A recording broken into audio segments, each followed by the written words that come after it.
Welcome to TJ's Bedtime Stories. Enjoy the video and subscribe so you don't miss the next one. I'm Tom Justice, the man behind the YouTube channel, and tonight I'll be the narrator. This is actually a new series I'm trying out. Real bedtime stories for grown-ups. The names, locations, and some events were changed, but stay tuned because after the story, I've included actual footage of the nightmare part of the story. Anyway, now without further ado, on to tonight's story. Nightmare on the 16th Floor. Prologue. So, how did you guys meet?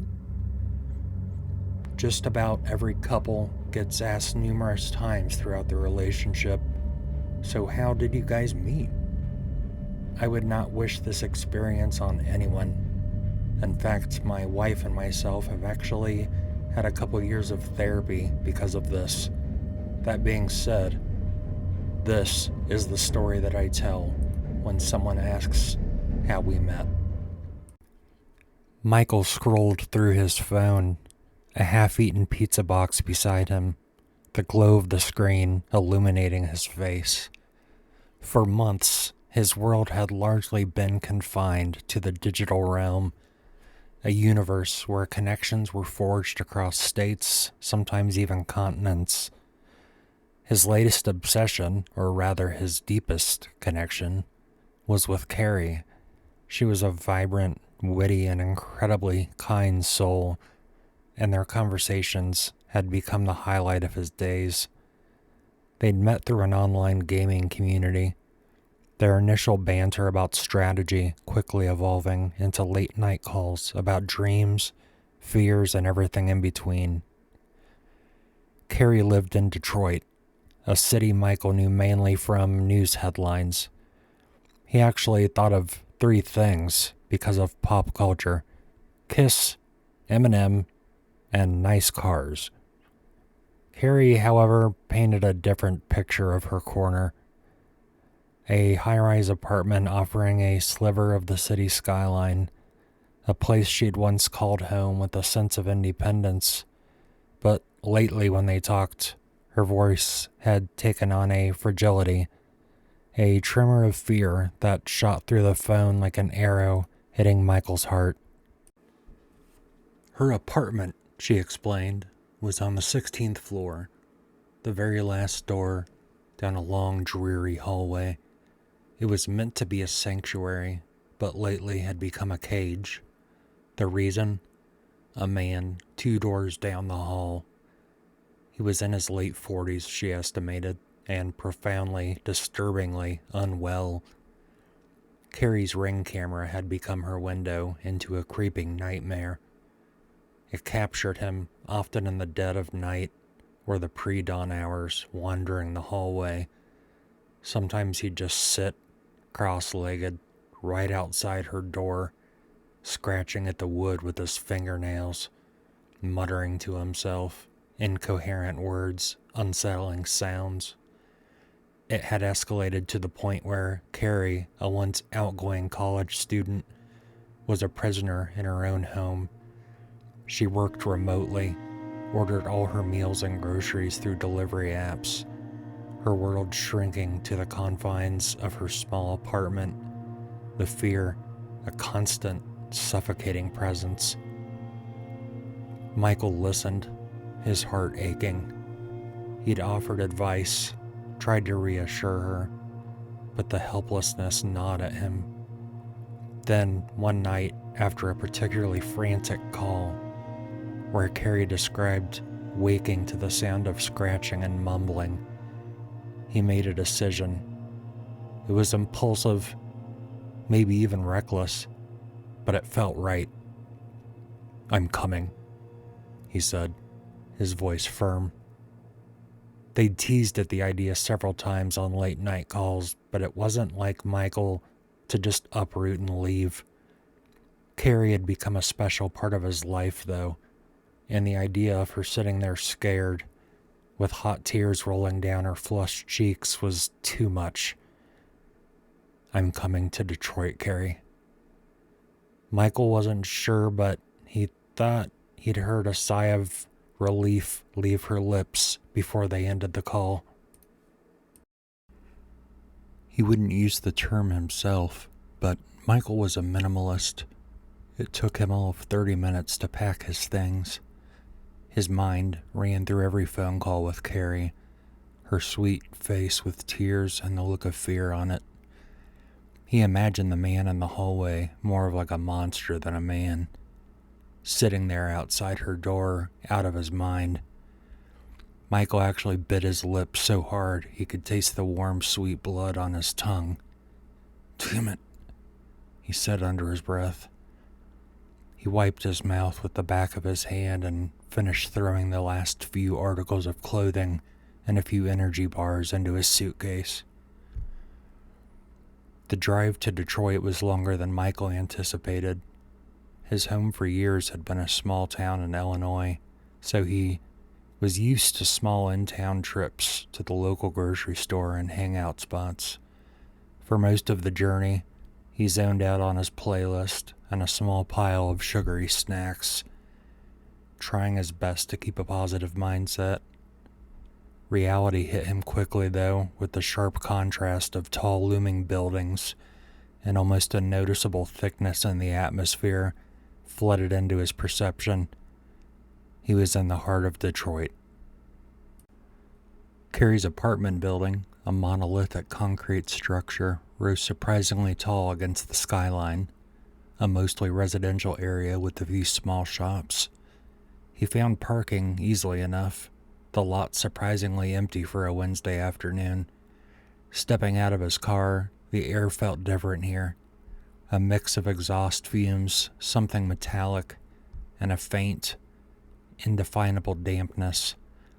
The lobby was dated, with faded carpet and a lingering smell of stale cigarette smoke, but the elevator was surprisingly modern, whisking him upwards with a quiet hum. The doors opened on the 16th floor, revealing a long, dimly lit hallway. The fluorescent lights flickered intermittently, casting dancing shadows that seemed to stretch and distort. The air was heavy, almost stagnant, a subtle chill clinging to it despite the summer day outside. Michael walked, his footsteps echoing, past a dozen identical doors, each one silently guarding the dark hallway. He wondered which one belonged to the hallway man. Then, finally, at the very end, was Carrie's apartment. She opened the door, welcoming Michael with a warm, relieved smile. The way the sun shone behind Carrie, she looked like an angel. The apartment was small, cozy, filled with the scent of her favorite lavender candle, a stark contrast to the oppressive hallway. They hugged, a long, comforting embrace, and it solidified their online bond into something tangible. Later that evening, after talking for hours and after Carrie gave Michael the 50-cent tour, she pulled up the Ring app on her phone. "You have to see this," she murmured, her voice tight. Michael watched, feeling a mixture of horrified and pissed off as the grainy black and white footage played. The hallway was eerily quiet. Then a figure emerged from 2 doors down from Carrie's. It was Hallway Man, in his 40s, disheveled with wild unkempt hair and a vacant stare. He shuffled down the hall, his movements jerky and unpredictable. He paused, then slowly lowered himself to the floor, sitting directly outside Carrie's door. His hand moved upward, scratching at the wood, a faint rasping sound, audible even through the phone speakers. He mumbled, a low, guttural sound that sent a shiver down Michael's spine. There was no discernible pattern, no coherent words, just a stream of unsettling noise. The man's eyes occasionally shifting up to the camera lens, a haunting glimmer in their depths. Michael had a knot in his throat. Seeing it firsthand, even through a screen, was different. It was real, and it was terrifying. Chapter 3. Life in the Shadow of Fear. Life in Detroit quickly settled into routine. Michael found a part-time job at a gas station just a few blocks down the street. It was a typical station, brightly lit with the constant flow of cars and the smell of gasoline and cheap coffee. The money helped, easing the financial strain on Carrie, who was still working from home, her world largely confined to the apartment. Their days revolved around cautious movements. When Michael left for work, Carrie would double-check the locks, her hand lingering on the deadbolt. When he returned, she'd peek through the peephole, a nervous habit she'd developed.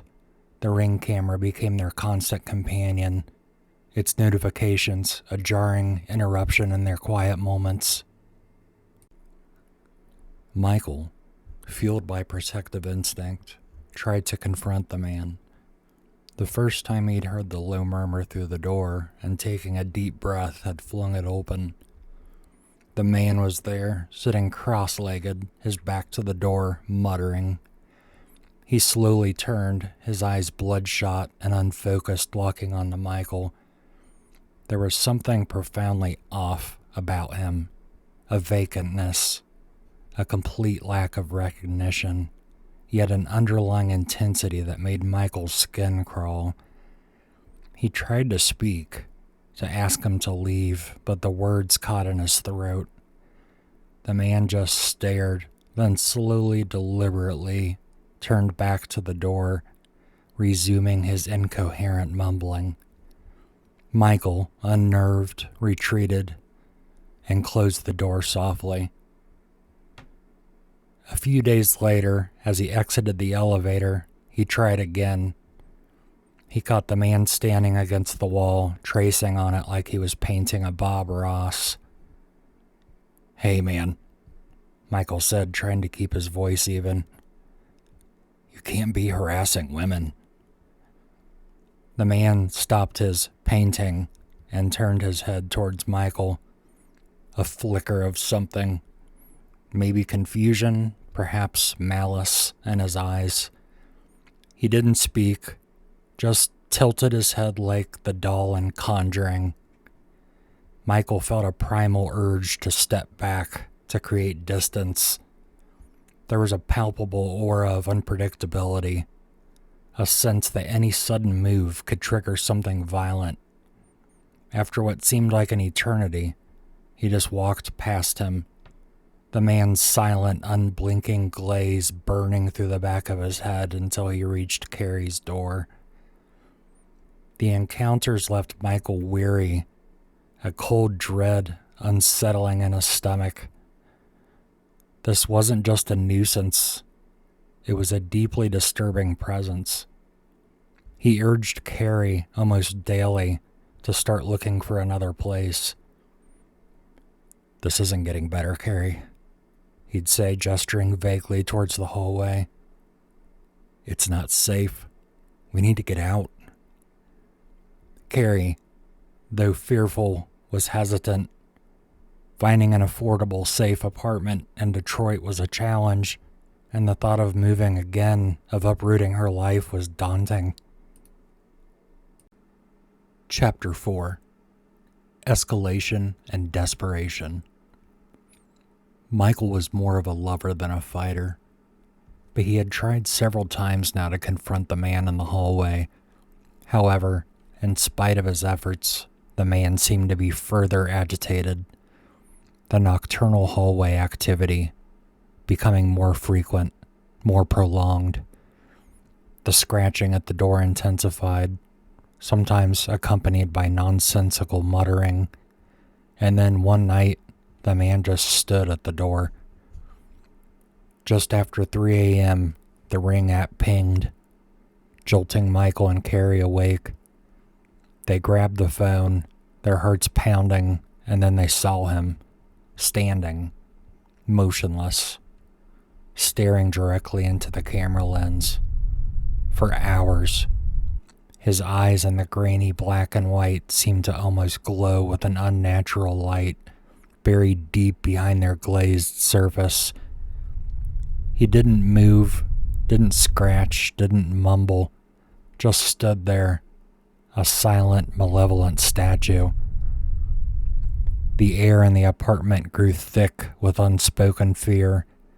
Every creak of the building, every distant siren, sent their nerves jangling. Sleep became a luxury, punctuated by anxious glances at the ring notifications. They had tried calling the police multiple times. The first time the dispatcher had been polite but dismissive. "Sir, if he's not actively breaking in or threatening you with a weapon, there's not much we can do." The second time, they were told it was a civil matter, suggesting they contact the building management. Building management, when they finally got through, promised to look into it. A promise that felt hollow and ultimately led to no action. This was Detroit after all, unless there was a clear life or death emergency, unless blood was being spilled.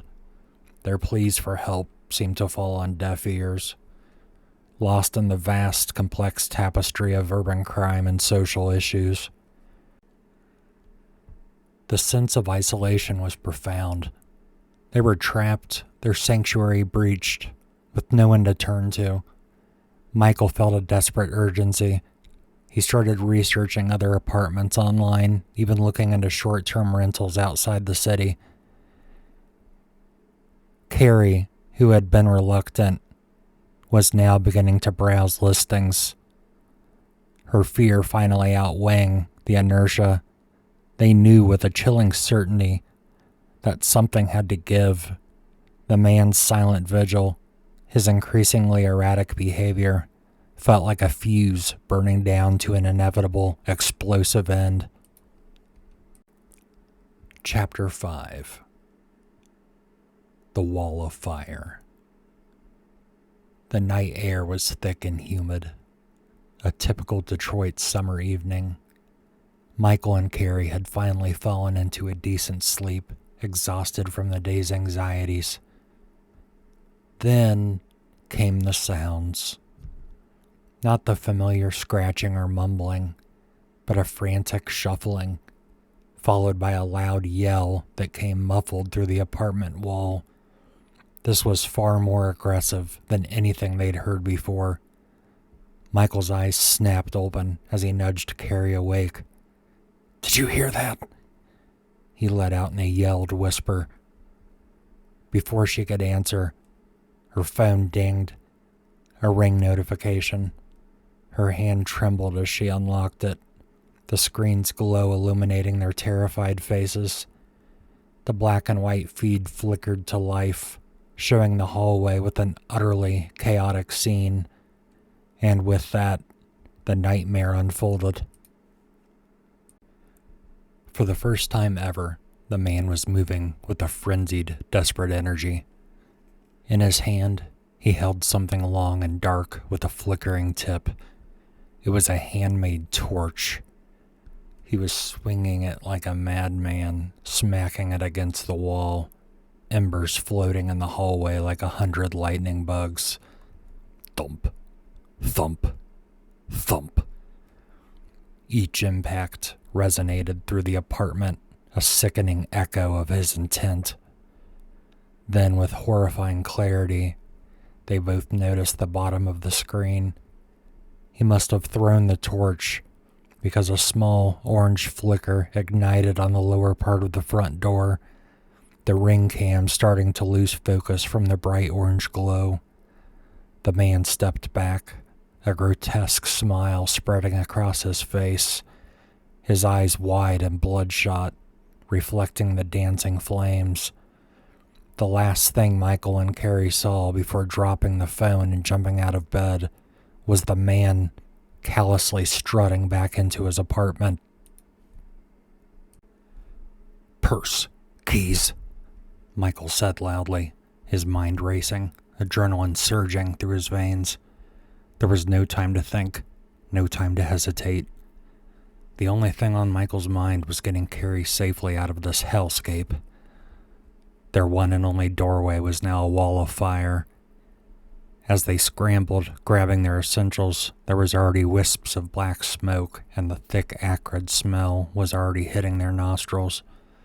The smoke alarm in the kitchen started blaring, and they both knew instinctively there was only one way out: the fire escape. Michael swiftly, in one motion, unlocked the window and forced it up until it smacked the frame, rattling the glass. They burst onto the small rusted platform, both taking in a lungful of the crisp night air, a welcome relief from the hot, thick air quickly consuming the oxygen in the small apartment.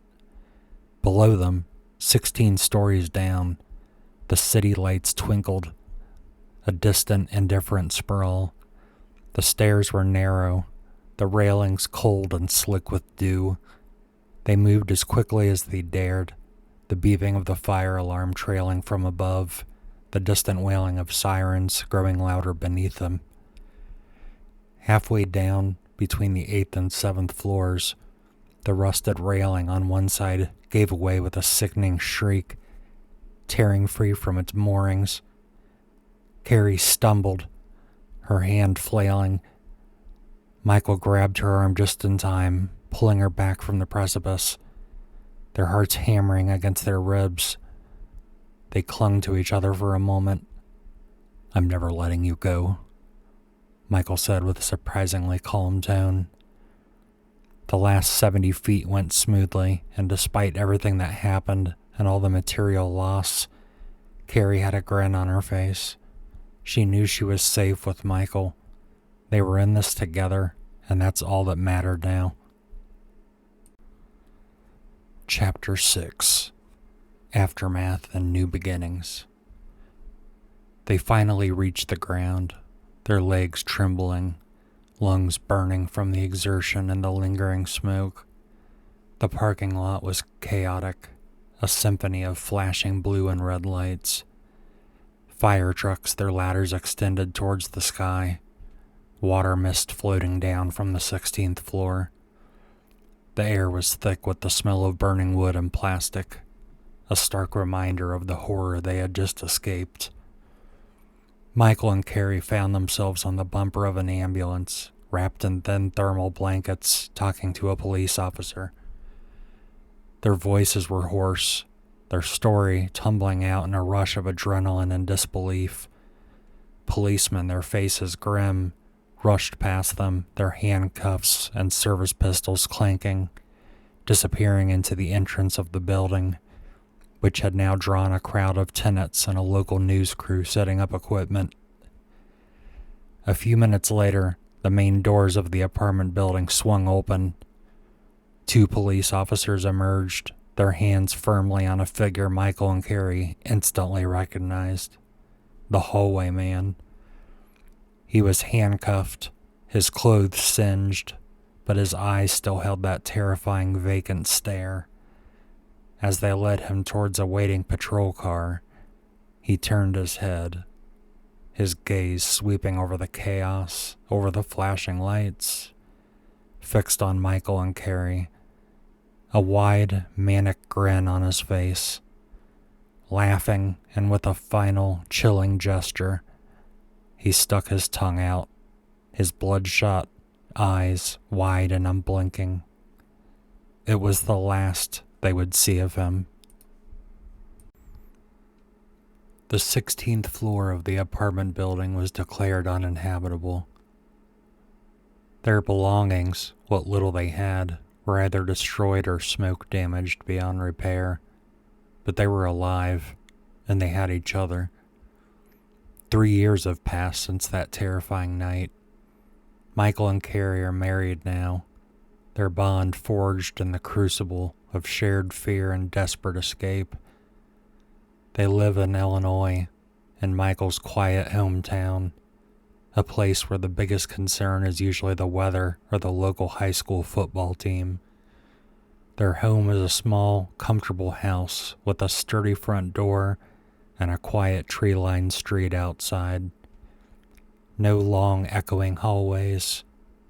and at least for the time being, they've mutually decided that they don't need a Ring camera.